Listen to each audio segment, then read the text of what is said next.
Há uma expressão na gíria portuguesa que é Oxalá. E quando isso é traduzido à letra é que seja feita a vontade de Deus, ou no original seja a vontade de Alá até. Oxalá. E muitas vezes nós gerimos a nossa vida com este conceito de Oxalá, se Deus quiser, vai acontecer. E é uma postura até boa, não é? Estamos a reconhecer que Deus é soberano, mas ao mesmo tempo é uma postura, eu acho, muito perigosa. Porque nós ficamos numa posição fatalista, em que não tomamos os passos em frente, os passos de fé, e nós não exercemos a liberdade que Deus nos deu em Cristo Jesus. E esta semana, quando nós estamos a pensar acerca de viver em liberdade, há uma citação que está aqui de Joyce Meyer, grande mulher de Deus. Diz assim: se queres ser livre, começa a fazer o que Deus quer que faças. Uau! Muitas vezes nós queremos ser livres, mas nós queremos que Deus primeiro... Há um sinal. Gabriel fala, vai, é agora. É agora a altura de agir. Mas, à medida que... Desde que nós somos salvos, nós somos dados um propósito no Senhor.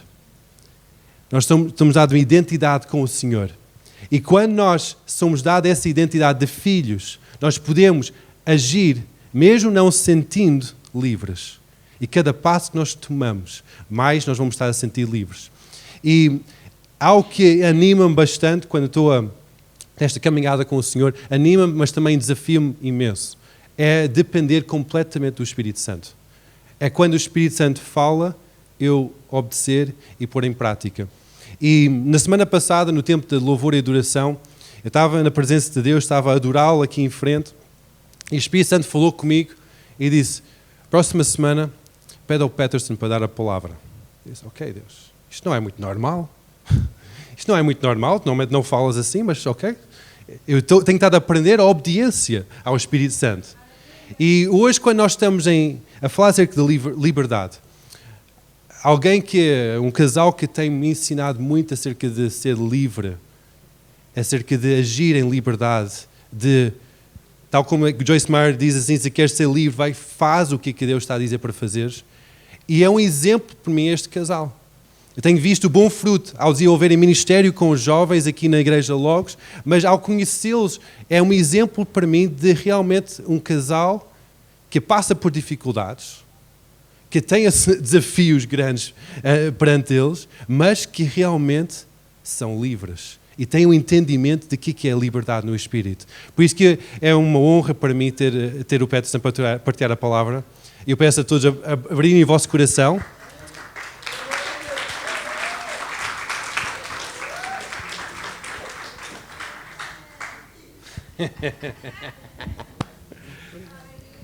Antes de começares, eu quero dizer que tu és um homem de Deus.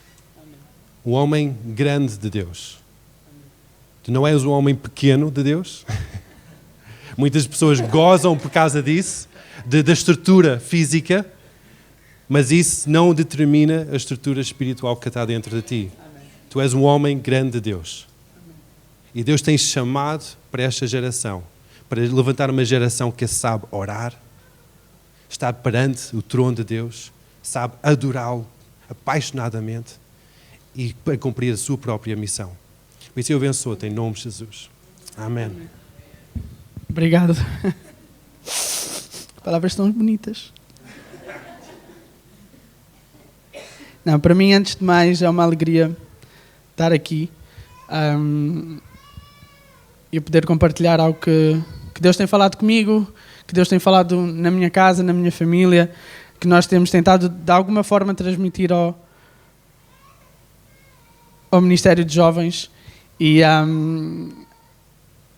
na conferência eu ouvi uma frase, acho que foi o Paul o Paulo que disse que honra é a capacidade de reconhecer a glória de Deus nos outros. E para mim eu sinto honrado por receber palavras tão bonitas. Eu sei que Deus está a fazer algo na nossa vida, mas antes de eu começar eu queria honrar não só aquilo que tem acontecido comigo, com a minha casa, mas honrar os pastores, honrar esta casa que nos acolheu. Fazem 2 anos que nós voltamos e foi um desafio voltar, já faz 2 anos. Já passaram bastante tempo, passa muito rápido. E para nós foi um desafio voltar e estar aqui hoje e estar com esta família, estar a construir isso, a obra e estar a construir igreja com vocês tem sido tremendo. Por isso, para mim, é uma honra poder ver e poder servir nesta igreja, nesta casa e ver aquilo que Deus está a fazer. Nós temos vivido tempos que Deus tem estado a nos desafiar a cada dia mais. Nós vemos muita mudança a acontecer, não só a nível espiritual, na igreja, na nação, mas também a nível físico. Estamos a dar passos. Deus está a provar a nossa fé. E então, para mim, é uma honra poder ver que a glória de Deus tem estado aqui. A glória de Deus tem estado na vida dos pastores, da direção, tem estado na vida dos nossos amigos, que para nós foi muito importante e foi uma das nossas ponderou ou que pesou mais na nossa decisão foi querer construir igreja com amigos, não só os mais velhos, mas os novos, os amigos que temos vindo a fazer novos e termos vindo a conhecer a igreja tem sido muito bom. E é claro, todos os jovens, o Ministério de Jovens, Deus tem-nos abençoado e eu creio mesmo que Deus está a levantar uma geração, não só a minha geração, ou a geração mais velha, mas também a geração mais nova, que eles é que vão viver e nós temos um legado a deixar. E então, para mim, eu queria honrar, recebo também as honras, muito obrigado, porque tem sido muito, muito bom, mas honrar também de vocês, porque nós encontramos mesmo uma família e eu creio que aquilo que Deus quer fazer aqui é ainda maior do que isto e é tão bom estar aqui, estar de volta a Portugal, estar com a minha família, é muito bom. Amém? O que eu queria falar hoje, eu dei um título à minha mensagem, que eu gosto com mensagens de títulos. É o novo nível, ou o próximo nível. Eu acho que encaixa muito sobre aquilo que temos vindo a falar e naquilo que nós estamos a viver estes dias. E eu pus-me a pensar, eu, neste caso, a minha geração, a geração milênio, é uma geração que cresceu em volta dos jogos. PlayStation, consolas. Eu ainda lembro de jogar na primeira consola, que chamava Atari, não sei quem lembra aqui, que era um comando e um botão. E eu lembro-me de jogar, era uma tela assim, e aquilo tinha só um comando, um botão, e aquilo era bonequinhos assim, tipo Pac-Man, ou o que era aquilo, ainda era pequeno. Mas eu lembro de jogar estes jogos e conforme nós fomos crescendo, conforme eu fui crescendo, a minha geração foi crescendo, nós vemos a evolução dos jogos e hoje eu vejo o pessoal da minha geração que joga com os filhos e os filhos já estão a jogar e já têm PlayStation e jogam juntos e fazem então nos jogos. E isto não só PlayStation, mas jogos no telemóvel. Eu lembro-me do tempo que ainda estava em Londres, era o Candy Crush, que aquilo era toda a gente a jogar, andávamos no metro, era toda a gente ali a jogar o Candy Crush, todo a tentar fazer ali os... como é que chama aquilo? Não, como é que chama? Candies. Como é que chama candies? Aqueles doces. E algo que nos jogos chama-me a atenção são os níveis. Cada jogo que nós jogamos tem um nível. Eu lembro-me do Sonic, por exemplo, tinhas que fazer o nível todo, no final tinhas que matar um inimigo ou um chefe grande. Por exemplo, lembro de jogar Street Fighter, cada batalha, cada combate, tu tinhas que ir fazendo, tinhas que ir vencendo cada batalha para chegar ao fim. E depois no fim tinha aquele que era o mais poderoso, que era o mais difícil de vencer. O Candy Crush, por exemplo, é um jogo também de níveis, em que nós vamos jogando, cada nível se torna mais difícil. Cada nível é um nível para nós avançarmos. E eu quando o Seth pediu para compartilhar algo, isso é algo que tem estado no meu coração e eu disse, ok, vamos compartilhar sobre isso, porque eu creio que Deus tem-nos chamado e tem-nos desafiado, e nós todos sabemos e temos visto, para seguir em frente, tem-nos chamado para dar um passo em fé, para mover em frente. E eu creio que na nossa vida cristã é um pouco como um jogo. um jogo do telemóvel, um jogo da PlayStation, em que nós vivemos por níveis. Na Bíblia diz que a nossa vida cristã tem que ser de glória em glória. Ou seja, nós vamos vencendo um nível ou passando uma fase de cada vez. E em cada fase há uma batalha, em cada fase há uma oposição, há um inimigo, há um gigante. Podemos dar o nome que for. Mas a cada fase da nossa vida nós temos que viver isso. Nós temos que combater um gigante. Cada um aqui está numa fase, digamos, estamos num jogo, digamos assim, cada um está numa fase. Não estamos todos na mesma fase, mas cada um de nós está numa fase. Está a enfrentar uma batalha, está a enfrentar algo na sua vida, quer seja no trabalho, quer seja em casa, quer seja emocional, quer seja físico, quer seja uma cura, quer seja estar a sentir desmotivado. Todos os momentos da nossa vida nós enfrentamos algo. Amém? Quem aqui é que enfrenta algo e que passa por batalhas na vida? Sou só eu? Ok.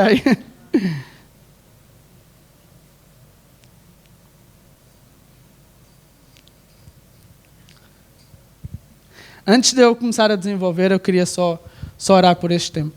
Pai, no nome de Jesus,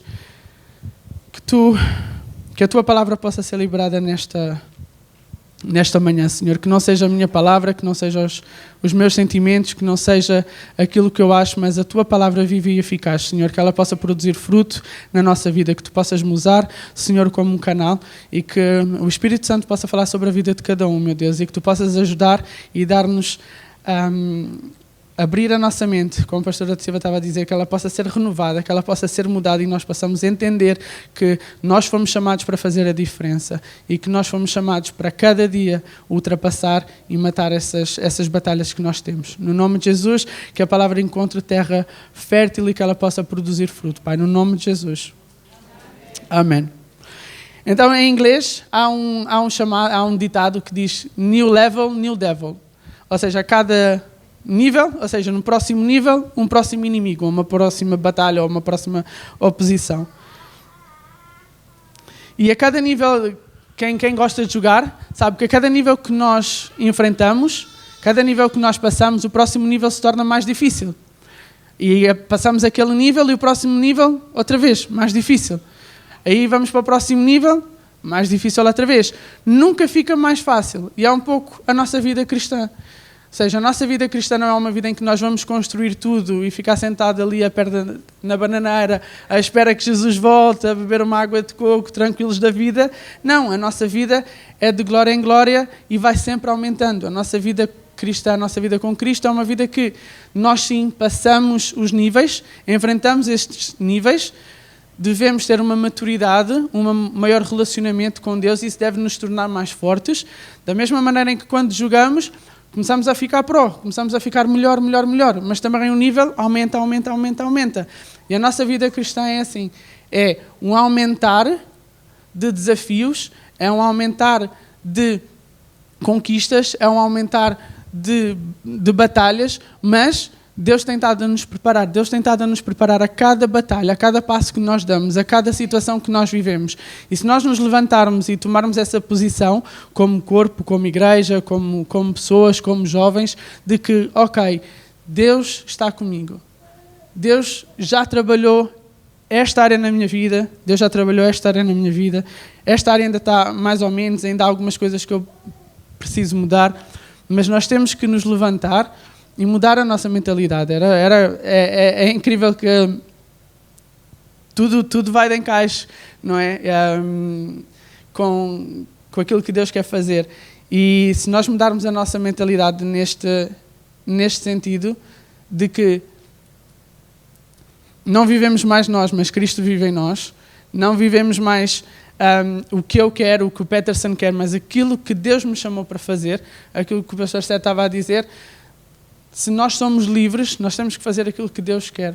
E eu acho que durante muito tempo, pelo menos eu lembro-me de crescer na igreja esses últimos anos, e eu acho que nós temos que mudar a nossa mentalidade para uma mentalidade de vítima, que às vezes nós temos, em que, coitado de nós, agora estou a tentar, estou-me a esforçar e não consigo. E muitas das vezes há esse, coitado de mim, ou porque é que isto está a acontecer na minha vida? Mas eu agora dei o meu dízimo, porque é que eu estou a ser roubado nas minhas finanças? Mas eu estive a orar e estive a fazer o meu devocional, porque é que isto está a vir sobre a minha vida? E muitas das vezes nós levamos a nossa vida cristã com uma mentalidade de vítima, mas eu acho que Deus hoje quer mudar a nossa mentalidade. Não que nós tenhamos uma mentalidade de vítimas, mas sim uma mentalidade de não, eu vou levantar, eu sei quem eu sou, eu sei que Cristo está em mim. Uma mentalidade de quem vai e de quem conquista. Ok, eu estou a enfrentar uma batalha, eu estou a enfrentar algo difícil, estou. Ok, mas maior é o que está em mim do que o que está no mundo. Eu sou mais do que vencedor, eu sei o que Deus quer fazer na minha vida, eu sei quem eu sou em Cristo. E deixarmos essa mentalidade de vítimas para passar a ter uma mentalidade de vamos nos levantar, uma mentalidade de vamos à batalha, vamos guerrear, vamos fazer. E tomar posse daquilo que Deus deu. Tomar posse desse avivamento que está a ser gerado, dessa mudança que Deus está a fazer na nossa nação e no nosso ministério. Amém? Então eu tenho aqui uns 5 pontos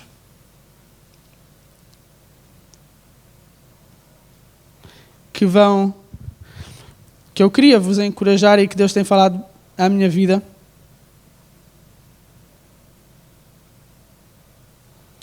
Mas antes disso, eu só queria compartilhar algo que Deus pôs no meu coração. Eu ouvi um pregador a dizer, já não lembro quem foi, que a nossa vida não tem que ser uma vida de tentativas. E muitas das vezes, eu vejo a minha geração, nós tentamos, ou temos o discurso de, ok, eu vou tentar fazer isto, vou tentar fazer aquilo. Se não der certo, tudo bem, tento outra coisa. E, sei lá, vou tentar abrir um negócio. Então, ok, tento abrir. Se não der certo, Deus, se der, ok, também tentei. Vou tentar mudar algo que está mal na minha vida. Ok, tento 2, 3 vezes, tenho ali um pouco de oposição, algumas coisas não correm bem. Ok, olha, pelo menos tentei. E muitas das vezes nós temos essa mentalidade de tentativas. E vamos tentando.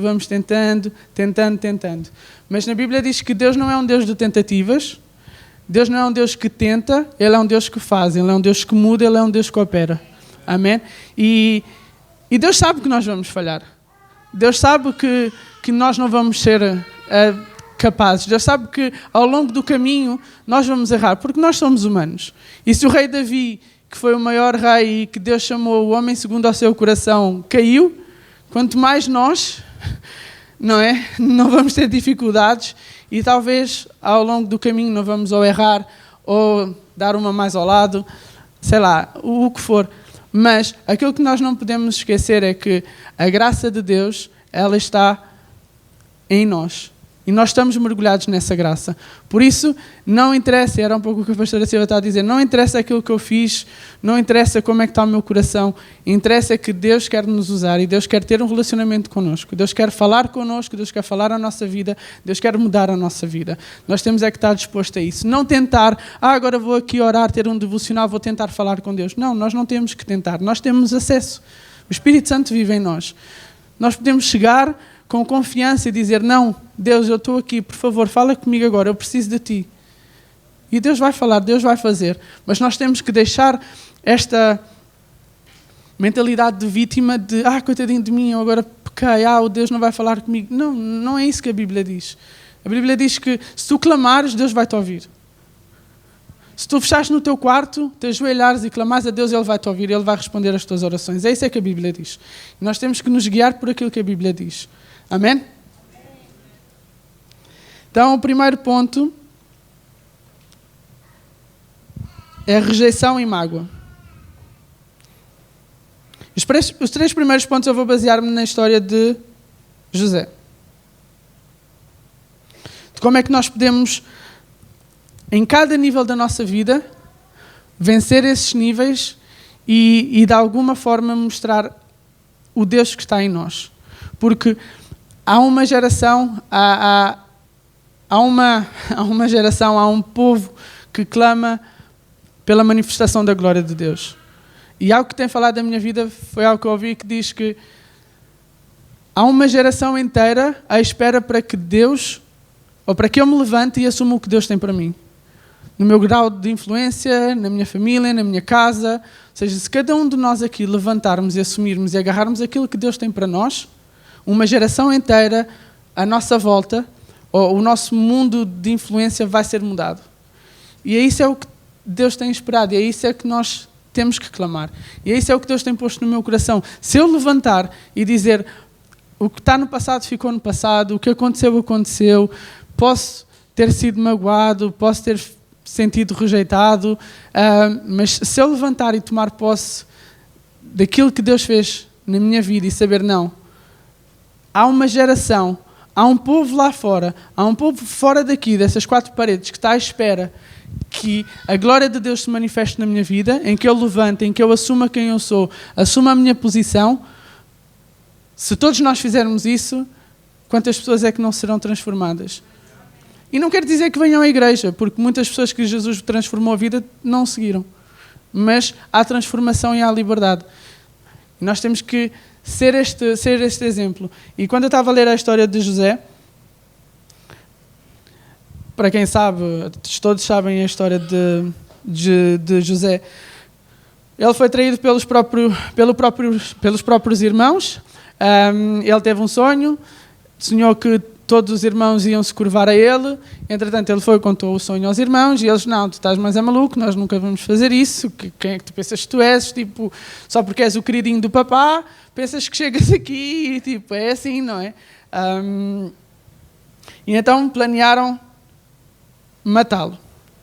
Mas, entretanto, matá-lo dava muito trabalho e tal, e então, olha, não vamos matá-lo, vamos tentar ganhar mais dinheiro, porque se ele morrer não serve de nada morto, ainda temos que andar com o corpo e não sei o quê. Então, olha, bora lá, mas é ganhar uns trocos. Então venderam-no, jogaram lá, venderam para o oficial o capitão do exército, que era Potifar, e eu estava a pensar, se fosse eu, primeiro, se fosse eu a ser traído, minha própria família me rejeitar, não querer saber mais de mim, me vender, dizer, olha, não queremos mais nada contigo. Quem diz família física diz família, vamos pôr a igreja, ou no teu trabalho, se alguém se levanta e faz algo contra ti que tu não gostas, qual é que era a minha primeira reação? Será que eu ia ficar aqui, coitadinho de mim, como eu estava a dizer, com o sentimento de vítima, porque, coitado, olha agora, que Deus deu-me este sonho, eu vou ser tão grande, e agora os meus irmãos vêm aqui e estragam-me isso tudo. Porquê é que tu fizeste isso, Deus, comigo? Porquê é que agora eu estou aqui, agora vou ter que ser escravo, agora fui vendido? Não é? O que é que isso ia causar em nós? Ou o que é que isso ia causar em ti? E muitas das vezes nós temos esse sentimento, não é?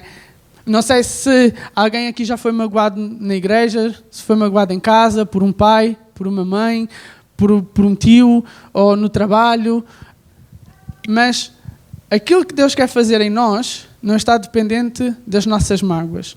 O líder, o mau pastor, o mau amigo, o mau patrão que eu tive na minha vida não pode servir de desculpa para que eu seja um mau pai, um mau pastor, um mau colega de trabalho. Isto tem que ser ao contrário. Porquê? Porque nós temos que refletir a glória de Deus. Por isso, se houve algo mau na nossa vida, se houve algo que nos magoou, quer seja na igreja, quer seja em casa, no trabalho, isso não define quem nós somos. Isso não tem que definir quem nós somos. Porquê? Porque nós temos a escolha de ficarmos magoados, de nos sentirmos rejeitados, de nos sentirmos oprimidos e dizer o mundo inteiro está contra nós, ou nós podemos levantar e dizer não. Aquilo que tentaram plantar na minha vida não é isto que Deus tem para mim. Aquilo que tentaram oprimir na minha vida não é isto que Deus tem para mim. Então eu vou-me levantar e aquilo que fizeram de errado na minha vida, eu vou fazer certo. Ou seja, eu tive o exemplo errado, eu sei o que não fazer. E então eu posso saber o que eu quero fazer, aquilo que eu quero colher e aquilo que eu quero ser. E quem diz um pastor, um líder, diz um pai, diz um filho, diz no trabalho, não é? Porque o meu patrão é mau para mim ou porque os meus colegas, não quer dizer que eu tenha que ser mau. Não quer dizer que eu tenha que ser, eu sou o coitadinho. Não, eu posso me levantar e dizer, sim, isto é um trabalho, mas não é o trabalho que me dá o sustento. Quem me traz o sustento é Deus. Amém?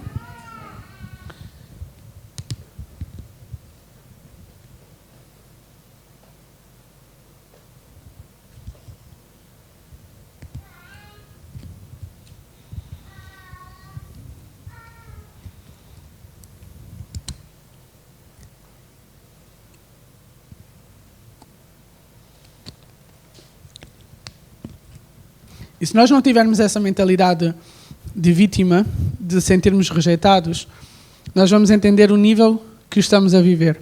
E vai ser muito mais fácil nós nos levantarmos e dizer, ok, este nível ou esta batalha que eu estou a viver não define quem eu sou. Não define as minhas circunstâncias, não define aquilo que Deus tem para mim ou quem Deus é na minha vida. Por isso eu vou-me levantar e vou vencer esta batalha. Vou vencer este nível. Vou para o próximo nível. O segundo ponto é um coração para servir. E quando eu continuava a ler a história, nós vemos que José depois foi vendido para Potifar, como escravo.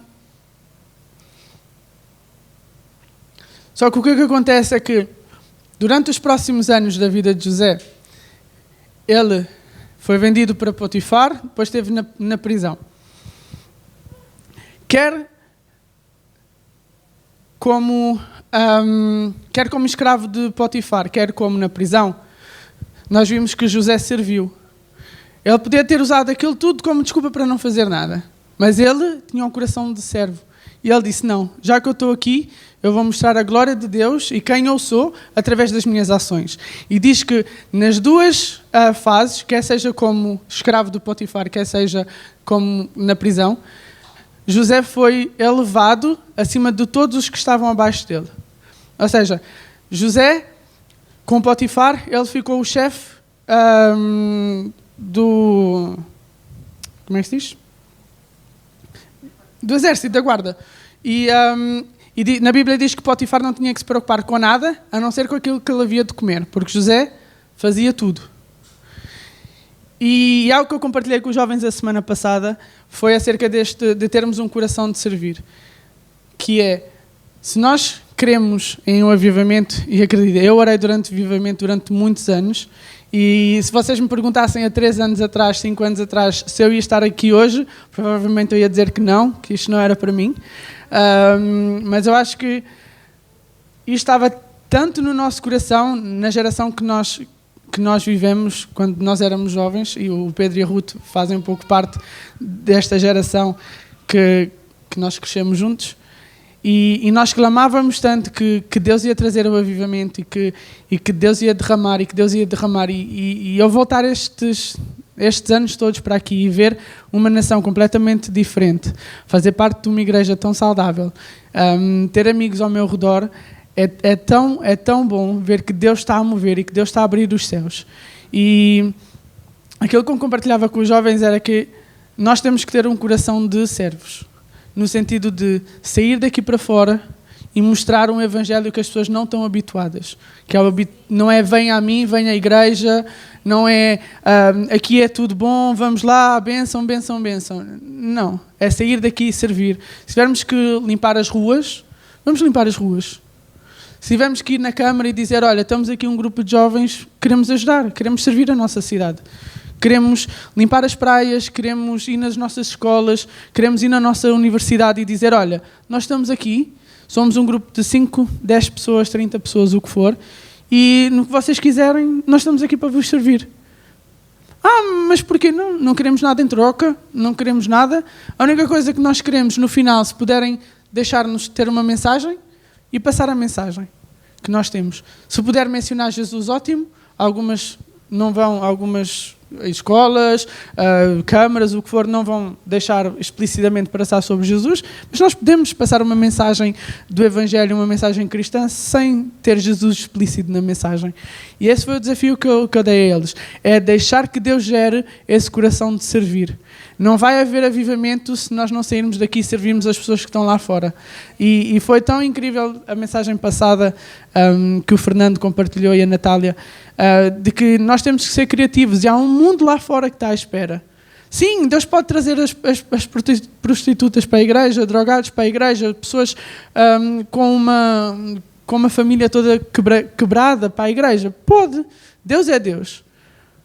Mas vendo como Deus opera e lendo a Bíblia, não é como Ele faz. Ele pode fazer, mas não é como Ele faz. Como Ele faz é através de mim, através de ti, através de cada um que está aqui. Que é, vamos nos levantar e vamos sair.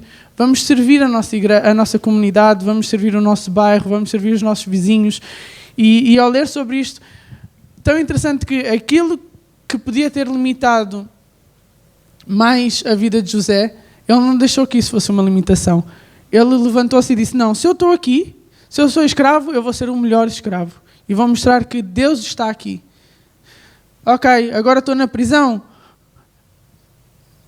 Ele foi para a prisão porque, entretanto, a mulher, diz na Bíblia que ele era bem parecido, e a mulher do Potifar fisgou-lhe o olho assim, tipo, olha aqui este, já que está aqui, tanto tempo, vamos tentar aqui ter aqui alguma coisa com ele e tal, e andava a persegui-lo, e ele, não, deixa-me em paz, não quero nada contigo, e ele continuava nos afazeres dele, e ela sempre atrás dele, vem cá, vamos para a cama, vem, anda, tentar atrás dele, tentar seduzi-lo. E ele, não porque isto, para já, vai desonrar o meu Senhor e vai desonrar a Deus. Então não quero nada disto. E o que acontece foi que, entretanto, ela conseguiu ficar-lhe com a capa, fez lá um teatro e ele foi para a prisão. Muitas das vezes nós vamos fazer as coisas certas, nós vamos levantar com as atitudes certas, mas o fruto não vai ser logo visível. Ou seja, José, ele fez tudo certo. Ele disse, não vou para a cama contigo, não quero saber de ti, eu vou continuar a servir, Potifar pôs-me aqui, eu estou bem, eu estou aqui, sou o senhor disto tudo, mando nisto tudo, isto tudo é meu, quase tudo, menos tu, eu também não quero nada contigo, mas bora lá. E mesmo assim o que é que aconteceu? Foi para a prisão.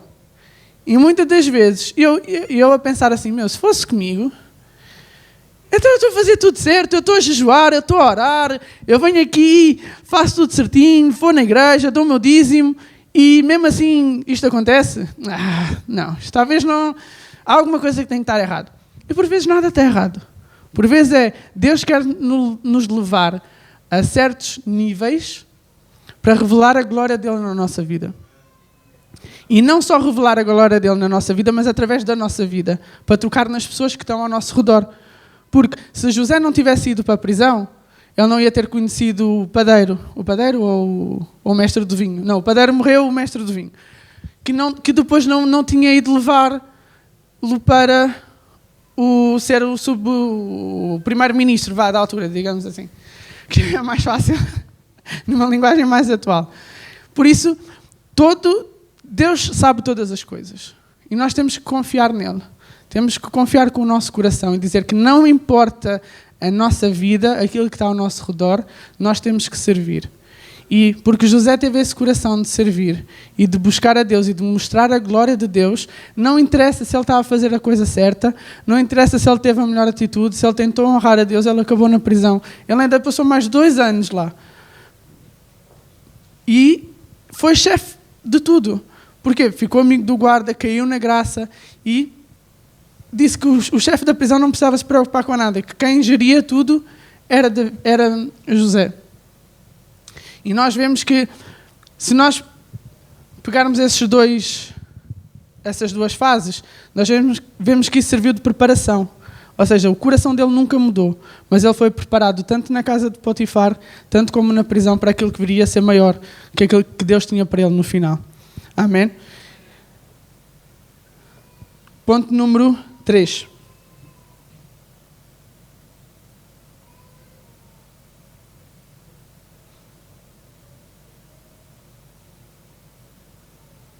Sermos cheios do Espírito Santo. Depois disso tudo ter acontecido na vida de José, depois dele ter sido vendido pelos irmãos, ter sido ficado como escravo,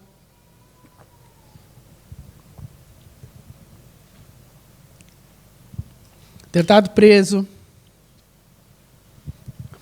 Ele então revelou os sonhos na prisão. Disse que quem revelava os sonhos era através dele, mas Deus é que dava a revelação, então ele revelou os sonhos ao senhor dos vinhos e ao cozinheiro, padeiro, o que era. E depois disso ele disse, um deles morreu, o outro viveu, e ele disse, quando fores para perto do rei, faz menção de mim para que eu possa ser livre. Entretanto, ele esqueceu. Não é? Já estava solto, queria lá saber do outro que tinha lá ficado, estava a viver a vida dele na boa, olha, obrigadinho, vou à minha vida. E passaram-se mais 2 anos e José continuou lá. Até que um dia o rei tem um sonho, o faraó tem um sonho, e ninguém consegue decifrar o sonho. Tem 2 sonhos, um seguido após do outro, e ninguém consegue. Entretanto, lá o senhor dos vinhos lembrou-se e disse: olha, lembrei-me, algo que eu devia ter feito, mas não fiz, mas há um moço chamado José, está na cadeia, ele decifrou o meu sonho, o do outro que infelizmente caput, eu acho que ele vai conseguir decifrar o teu sonho. Então, o faraó lá mandou chamar.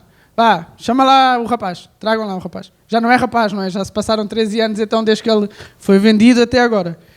Por isso, se nós às vezes esperamos 1 ano pela nossa promessa ou por aquilo que Deus vai fazer, já nem vou mais à igreja. Mas pronto, isto é outra pregação para o Pastor Sete. E então ele lá consegue decifrar o sonho do faraó. Diz que vai haver 7 anos que vai haver muita colheita e 7 anos que vai haver uma seca e uma fome. E no final, aquilo que eu queria só pegar era em Gênesis 41, 38. Diz assim as palavras do rei, do faraó: não poderíamos achar ninguém melhor para dirigir o país do que José, um homem em que está o Espírito de Deus. Vou ler outra vez. Não poderíamos achar ninguém melhor para dirigir o país do que José, um homem cheio do Espírito de Deus. Há aqui muitas coisas mais, não é? Ou seja, era uma nação egípcia, ele era judeu, não se davam uns com os outros, começando daí, não é? E então, porque ele conseguiu discernir, e ele não só discerniu o sonho, ou trouxe a revelação do sonho ao faraó, ele deu toda a estrutura, ou o que é que ia acontecer. Há outra palavra, não é estrutura. A estratégia, isso. Ele deu toda a estratégia daquilo como o faraó devia fazer. E depois de ele ter feito isso, o faraó virou-se para ele e disse: não, eu vejo que o Espírito de Deus está em ti. Eu vejo que tu és um homem cheio do Espírito de Deus. Naquela altura ainda não havia Espírito Santo, mas para nós eu vejo que o Espírito Santo de Deus está em ti. E eu fiquei a pensar, eu disse: se alguém pudesse ter alguma coisa sobre mim, eu acho que eu gostava que alguém dissesse isso. Eu posso ver que o Espírito Santo de Deus está em ti, não é? E isto é assim com cada um de nós. E é isso que Deus quer fazer. Deus já derramou o Espírito Santo. Nós temos acesso ao trono, nós temos acesso a Deus, nós temos comunhão com o seu Espírito. Nós podemos ser cheios do Espírito Santo, nós temos que ser cheios do Espírito Santo. E eu acho que isto é o que muda todo o jogo. Porque quando as pessoas começarem a ver que há uma igreja, que há um povo, que há uma nação cheia do Espírito Santo, a obra dele vai acontecer assim, muito rápido. Muito rápido. E Deus vai começar a dar estratégias para nós. Criatividade, estratégias de como ganhar, de como trazer pessoas, de como crescer, de como influenciar as pessoas que estão ao nosso redor. Mas nós temos que ter, para já, 3 coisas. Não nos pomos como vítimas, mas levantarmos e assumirmos aquilo que Deus tem para nós e sabemos quem nós somos, qual é a nossa identidade em Cristo. Ter um coração para servir, dizer não interessa o que eu passo na minha vida, não interessa aquilo que aconteceu, isto já passou. Eu estou aqui, eu vou servir. Vou servir na igreja, vou servir no meu trabalho, vou servir na minha escola, vou servir na minha família, vou servir aonde quer que eu esteja. Porque Jesus foi o maior exemplo de servir que nós tivemos. Ele podia ter mudado de tudo, ter feito coisas de maneiras diferentes, mas ele não quis, ele quis servir. E se Jesus serviu, nós então, porque é que não havemos nós de servir, não é? E a terceira é sermos cheios do Espírito Santo. Nós podemos servir, nós podemos não ter uma visão ou uma postura de vítimas, mas acho que o principal, podemos fazer alguma mudança assim, mas se nós não formos cheios do Espírito Santo, é em vão. Não é? Porque é só a força do nosso braço. Mas se nós entendermos os tempos que estamos a viver, se nós entendermos as circunstâncias que estão à nossa volta e saber que nada disso define quem eu sou, então nós vamos passar de uma igreja de vítima ou de uma mentalidade de criança, digamos assim, para uma maturidade na fé, para uma maturidade em que nós sabemos quem nós somos e vivemos, todos em conjunto. No nível individual, se tu aceitaste a Deus, aceitaste a Jesus 3 meses, a 1 ano, a 50 anos, a 10 anos, não interessa, todos nós passamos pelas mesmas batalhas. Alguém que aceitou Jesus a 30 anos atrás não passa menos batalhas do que uma pessoa que aceitou Jesus há 1 ano atrás. As batalhas são as mesmas, mas os níveis são diferentes. O que é esperado de uma pessoa que aceitou Jesus há 1 ano não é a mesma coisa que é esperada de uma pessoa que já tem um relacionamento, que já sabe como chegar a Deus, que já sabe como orar, já sabe como guerrear, já sabe como fazer batalha espiritual, já sabe como dizer, não, eu não aceito isto. Na Bíblia diz assim, assim, assim, assim, assim, assim. E eu tomo posse disto. E se nós fizermos isso, todas as pessoas que estão à nossa volta vão ser influenciadas e nós vamos influenciar todas as pessoas. Amém? Continuando.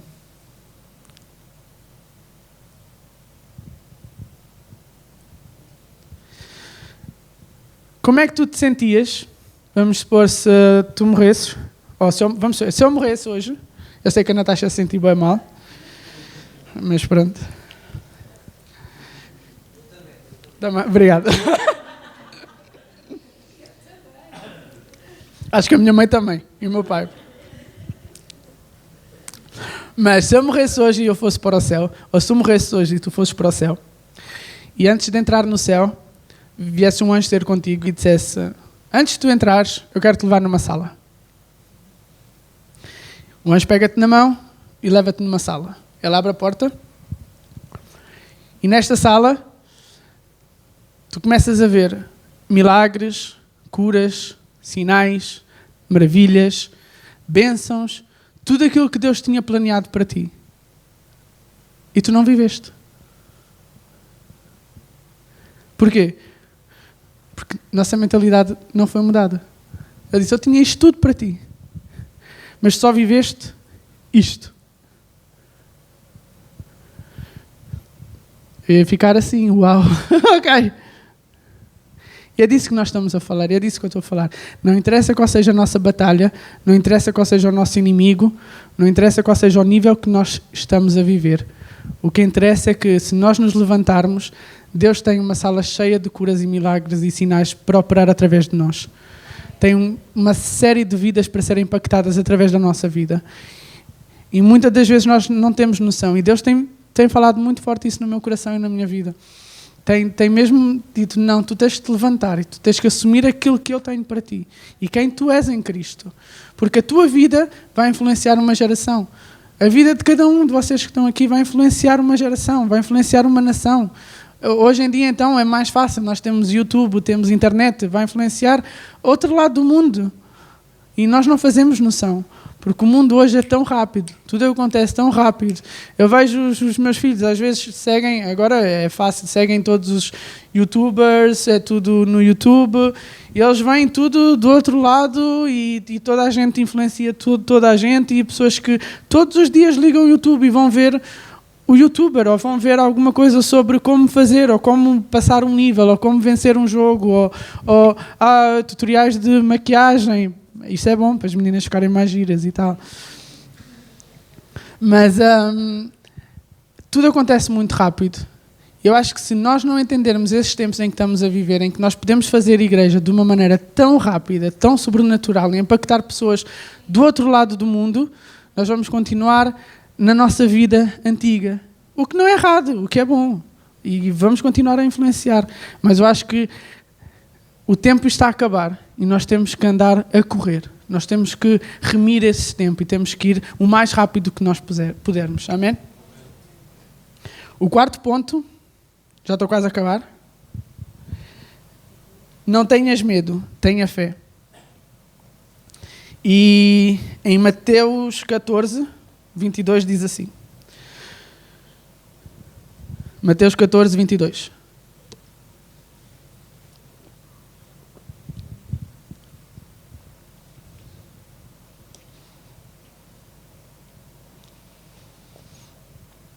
Logo depois, Jesus ordenou aos discípulos que subissem no barco e fossem na frente para o lado oeste do lago.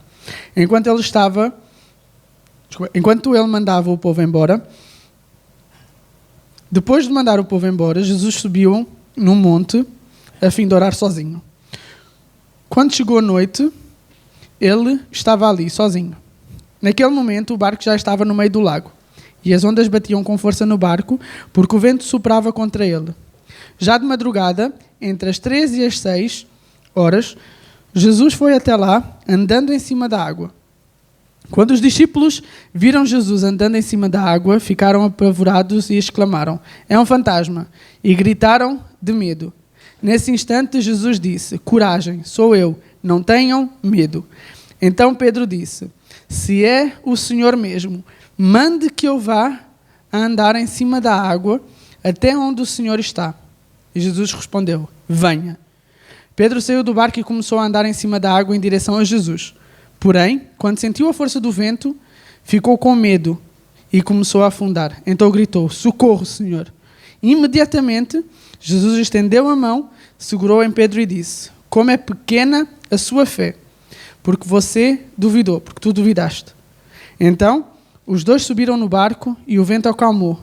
E os discípulos adoraram Jesus, dizendo: "De fato, o Senhor é o Filho de Deus." Aquilo que eu queria salientar aqui, algo que Deus tem falado comigo, é na revelação que foi dada a Pedro. Pedro andou sobre as águas. Jesus disse: "Não tenhas medo, ser corajoso, tenha fé." Mas Pedro andar em cima das águas só foi possível porque Jesus lançou a palavra. Jesus disse assim, Pedro não disse: "Deus, posso ir contigo?" Pedro não virou para ele e disse: "Mestre, deixa-me ir aí, eu também quero andar sobre as águas." Ou "Olha que fixe, um milagre, bora lá, também vou andar sobre as águas." Não. Pedro virou-se e disse assim: "Mestre, mande que eu vá ter contigo." Antes de Jesus mandar, antes da palavra ser liberada, Pedro iria afundar se ele saísse do barco. E muitas das vezes na nossa vida é assim.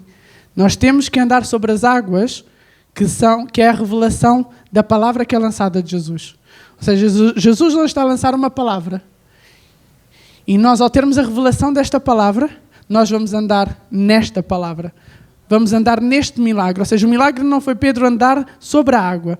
O milagre foi Pedro ter o discernimento de pedir a Jesus que lançasse a palavra para ele andar. Muitas das vezes na nossa vida nós queremos passar de nível, nós queremos andar em caminhos, nós queremos ir para territórios que Jesus não mandou. A palavra não foi liberada ainda. E estamos ali nós, tumba, tumba, tumba, bora, bora.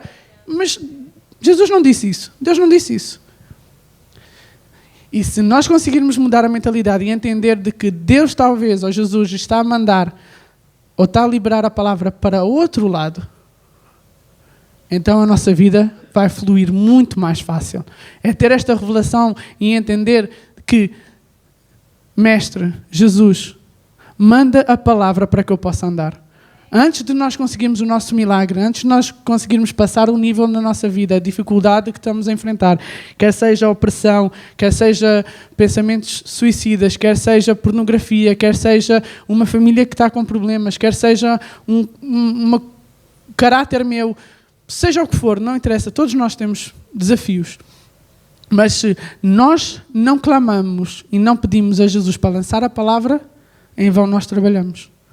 E é termos esta revelação de que nós não podemos ter medo, não podemos duvidar quando Jesus lança a palavra.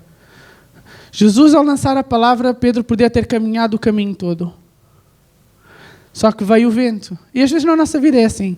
Mesmo que Jesus às vezes já tenha lançado a palavra, já tenha dito: "Este é o teu milagre, esta é a tua cura, este é o teu propósito, isto é o que eu tenho para ti, levanta-te, vai fazer aquilo que eu te mandei." Às vezes nós vacilamos. E às vezes vem um vento, vem ao contrário, e nós ficamos: ok. Mas Jesus já liberou a palavra, nós só temos que andar sobre aquilo. Porquê? Porque já foi conquistado. Amém? Jesus já conquistou. Ele morreu, Ele ressuscitou. Nós podemos todas as coisas através dEle. Tudo nós podemos através dEle. Nós somos mais do que vencedores. Nós somos livres, já fomos libertos, já fomos curados, fomos restaurados. Somos cheios do Espírito Santo.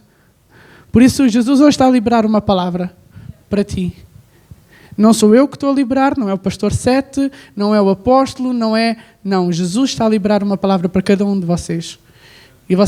E cabe a nós, cabe a ti, a mim, ter este discernimento e andar nesta palavra.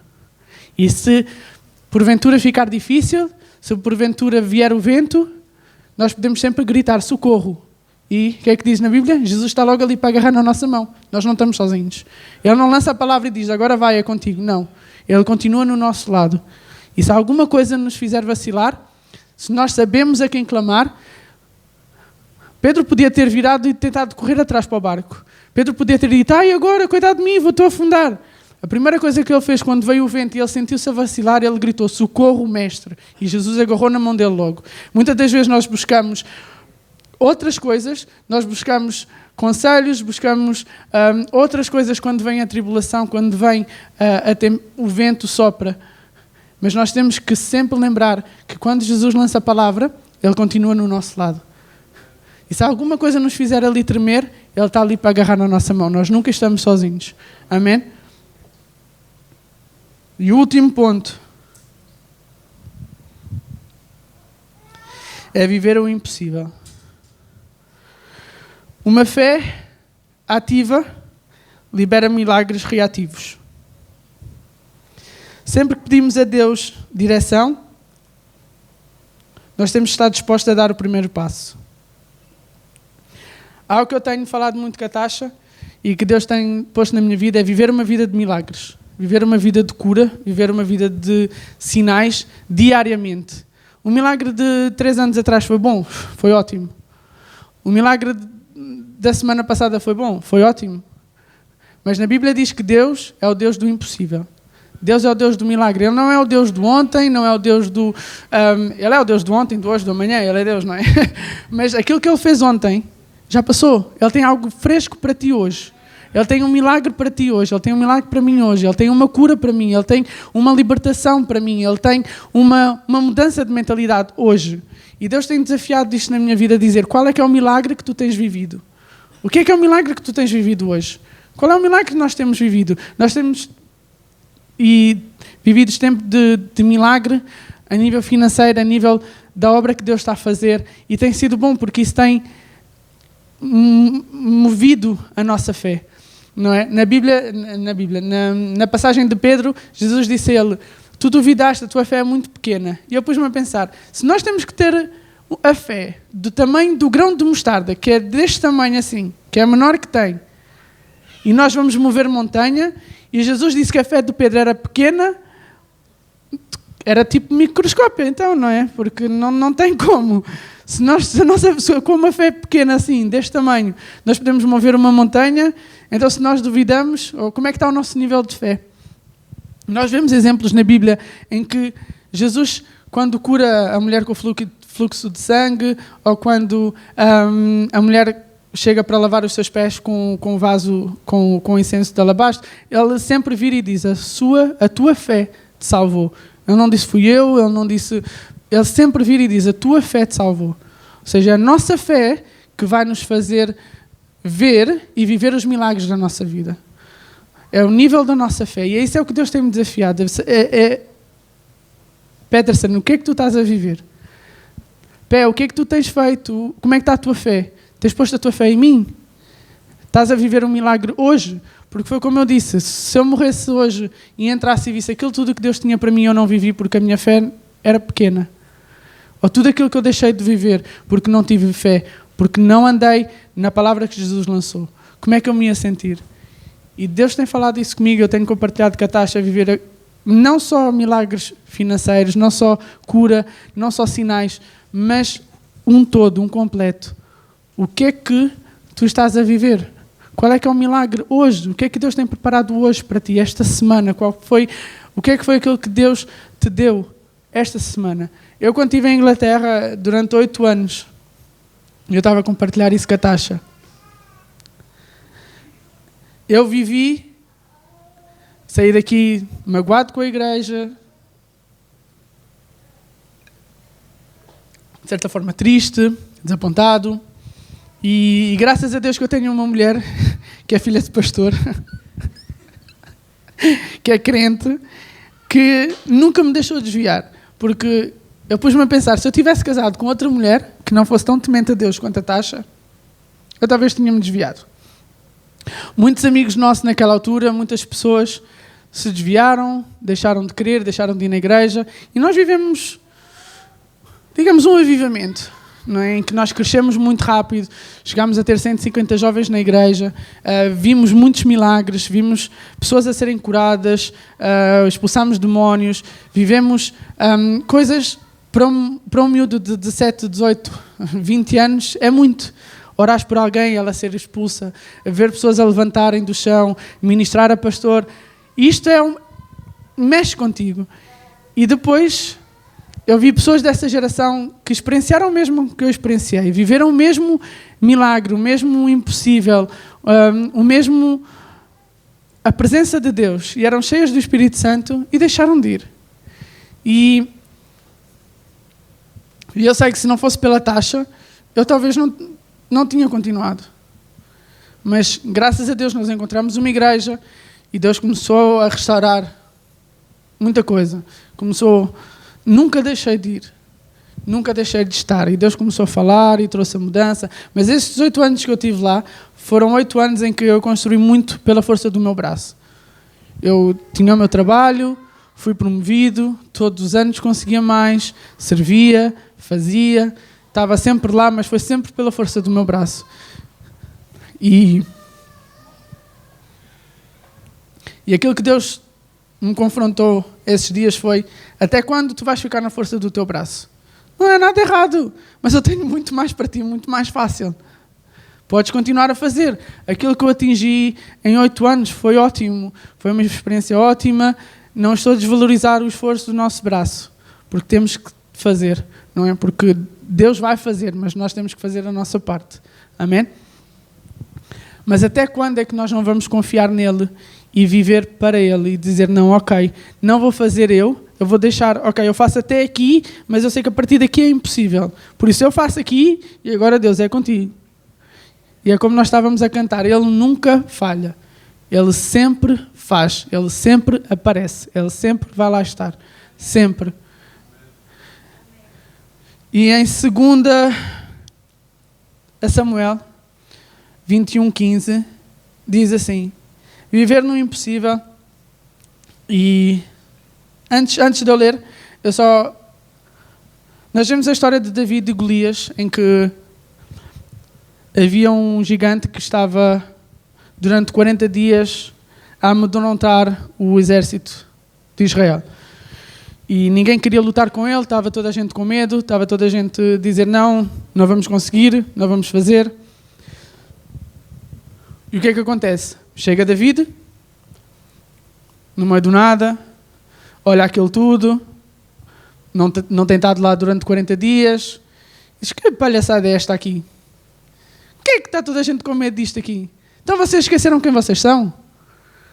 Se ninguém vai fazer nada, eu vou contra este gigante.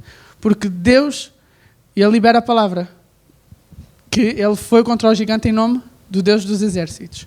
Antes dele lutar, ele liberou a palavra. Amém? E ele vai, mata o gigante. E muitas das vezes na nossa vida nós temos inimigos, nós temos batalhas que durante anos, meses, estão-nos a afrontar. E passa a ser comum, passa a ser tolerável. Porquê? Porque já estamos habituados. E vem alguém que está de fora e diz: não, isto não te pertence, isso não é teu. Vamos matar, está aqui. Esta é a ferramenta.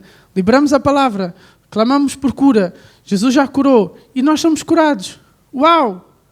Mas nós podíamos ter feito isso. Só que porque o gigante que está, ou a batalha que nós passamos mais tempo a viver, se torna mais difícil. Nós ficamos com mais medo, deixamos de crer que Deus é capaz de fazer. Nós sabemos que Deus faz, mas porque estamos tão habituados com aquilo, ou seja, durante 40 dias estava lá o gigante, estava lá Golias a dizer: eu vos mato. E aquilo começou a gerar medo. E dia após dia aquilo ia aumentando, ia contagiando as pessoas. Então teve que chegar alguém que nunca tinha visto nada, chega David, que não sabia de nada, e diz, não, isto não dá certo. Por isso, quanto mais nós protelamos ou deixamos andar, mais difícil vai ser para nós tomarmos uma posição, uma postura. Amém? Mas não quer dizer que não seja feito. Amém? E então David matou o Golias, que era um filisteu, e o gigante. E depois aqui em 2 Samuel diz assim, houve outra guerra entre filisteus e Israel. Davi e os seus soldados lutaram contra os filisteus. Durante a batalha, Davi ficou muito cansado. Um gigante chamado Isbi-Benobé tinha uma lança de bronze que pesava mais ou menos 5 quilos e estava usando uma espada nova. Ele pensou que podia matar Davi, mas Absai, cuja mãe era Zeruia, socorreu Davi, atacou o filisteu e matou. Então os soldados de Davi fizeram a promessa que nunca mais deixar que Davi saísse com eles para a guerra. Eles disseram, o Senhor é a esperança de Israel e nós não queremos perdê-lo. Depois disso, houve outra batalha contra os filisteus na cidade de Gob e Sebecai, da cidade de Uza. Matou um gigante chamado Sef. Houve mais outra batalha contra os filisteus em Gob, e Elã, filho de Jar, de Belém, matou Golias, a cidade de Gad. O cabo da lança de Golias era da grossura do eixo de um tiar de tecelão. E houve ainda outra batalha em Gat, e havia ali um gigante, descendente dos antigos gigantes, que tinha 6 dedos em cada mão e em cada pé. Ele desafiou os israelitas, e Jonas, filho de Seminei, irmão de Davi, o matou. Esses 4 eram descendentes dos gigantes de Gat e foram mortos por Davi e os seus soldados.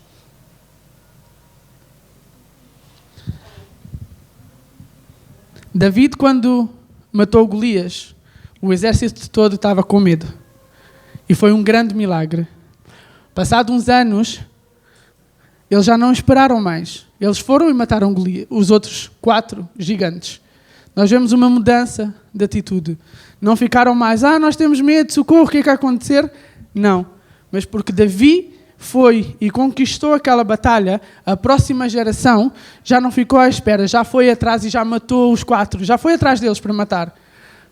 Por isso, aquilo que Deus tem posto no meu coração e aquilo que eu queria deixar e vos encorajar é que, ao vivermos o impossível para nós hoje, vai ser o normal para a nossa próxima geração. Se nós nos reunirmos num espaço para 500 pessoas e eu vejo o Noah, para ele isso vai ser o normal. Por isso, ele vai achar, isto é normal. Então eu não quero 500 pessoas, eu quero 5.000. Cada impossível, cada milagre, cada cura, cada sinal que nós vivemos, isto deixa um legado para a próxima geração, que vai ser ainda maior. E se nós tivermos essa mentalidade do gigante que eu mato hoje, vai ser a força que vai causar no